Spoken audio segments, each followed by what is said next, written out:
저는 영유아부 교사이면서 엄마랑 아기 학교를 담당하고 있는 진달래 집사입니다.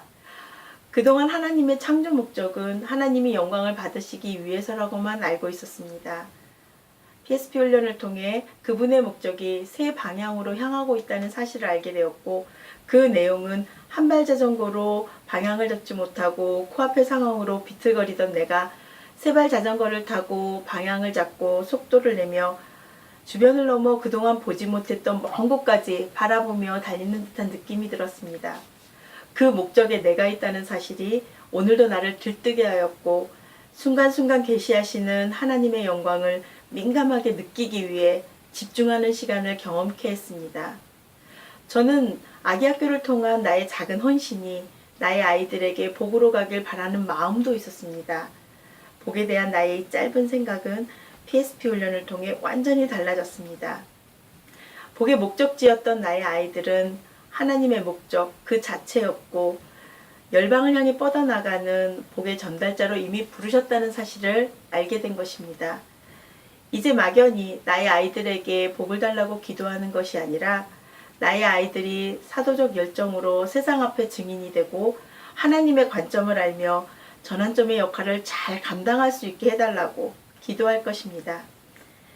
PSP 훈련은 제게 영화와 같았습니다.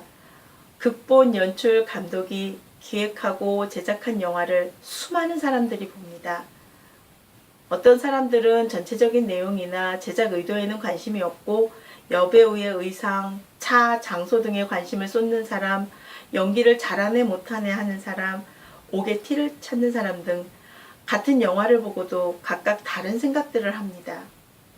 그중 극본, 연출, 감독의 그 제작 의도를 알게 되는 관객이 나온다면 그 제작진들은 너무도 신나고 기쁠 것 같았고, 그 관객이 나였으면 하는 생각이 들었습니다. 하나님의 관점이 나의 관점이 된다는 것, 하나님의 의도를 정확하게 알아챈다는 것, 그것이 PSP의 강점 같았습니다.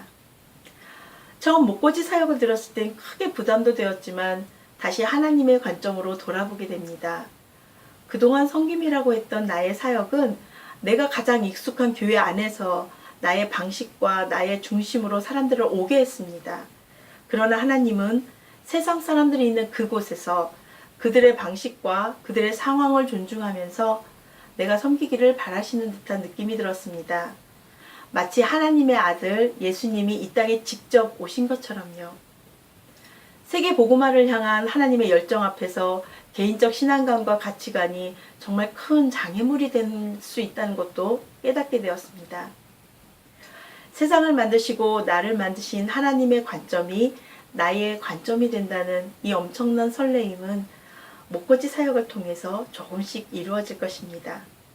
2018년 부족한 나는 하나님의 관점으로 하나님의 의도에 반응하며 사랑으로 소문난 교회에 동참하려 합니다.